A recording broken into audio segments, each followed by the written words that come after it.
ನಮಸ್ಕಾರ. CBS news ವಾರ್ತೆಗಳಿಗೆ ಸ್ವಾಗತ. ವಾರ್ತೆಗಳ ವಿವರ.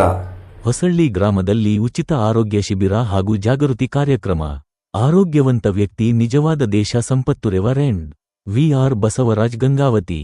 ಬಡತನ ಶ್ರೀಮಂತಿಕೆಗಿಂತ ಆರೋಗ್ಯವಂತ ವ್ಯಕ್ತಿಯೇ ನಿಜವಾದ ದೇಶದ ಸಂಪತ್ತು ಎಂದು ರೆವರೆಂಡ್ ವಿ.ಆರ್. ಬಸವರಾಜ್ ಹೇಳಿದರು. ಅವರು ಮಂಗಳವಾರದಂದು ಸಮೀಪದ ಹೊಸಳ್ಳಿ ಗ್ರಾಮದ ಶ್ರೀ ಗಂಗಾಪರಮೇಶ್ವರಿ ದೇವಸ್ಥಾನದಲ್ಲಿ ಗಂಗಾವತಿ ಶಾರೋನ್ ಸಂಪೂರ್ಣ ಸುವಾರ್ತೆ ಸಂಘ ಹಾಗೂ ಆರೋಗ್ಯ ಮತ್ತು ಕುಟುಂಬ ಕಲ್ಯಾಣ ಇಲಾಖೆ ಕೊಪ್ಪಳ ತಾಲೂಕಾ ಆರೋಗ್ಯ ಕಾರ್ಯಾಲಯ ಗಂಗಾವತಿ ಹಾಗೂ ಉಪವಿಭಾಗ ಇವರ ಸಂಯುಕ್ತ ಆಶಯದಲ್ಲಿ ಆಯೋಜಿಸಿದ ಉಚಿತ ಆರೋಗ್ಯ ತಪಾಸಣಾ ಶಿಬಿರ ಹಾಗೂ ಜಾಗೃತಿ ಕಾರ್ಯಕ್ರಮವನ್ನು ಉದ್ಘಾಟಿಸಿ ನಮ್ಮ ಸಿಬಿಎಸ್ ನ್ಯೂಸ್ ಟಿವಿ ಮಾಧ್ಯಮದೊಂದಿಗೆ ಮಾತನಾಡಿದರು.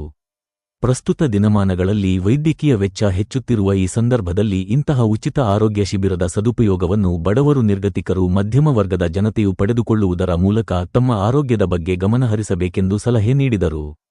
ಈ ಸಂದರ್ಭದಲ್ಲಿ ಗಂಗಾ ಪರಮೇಶ್ವರಿ ದೇವಸ್ಥಾನ ಸಮಿತಿಯ ಪ್ರಧಾನ ಕಾರ್ಯದರ್ಶಿ ಶ್ರೀನಿವಾಸ ಮಾತನಾಡಿ, ಪ್ರಸ್ತುತ ದಿನಮಾನಗಳಲ್ಲಿ ನಾವು ಸೇವಿಸುವ ಆಹಾರದಲ್ಲಿ ಕಲಬೆರಕೆಯಿಂದ ಕೂಡಿತ್ತು. ಅವುಗಳಿಂದ ಆರೋಗ್ಯದ ಮೇಲೆ ವ್ಯತಿರಿಕ್ತವಾದ ಪರಿಣಾಮ ಉಂಟಾಗುತ್ತದೆ.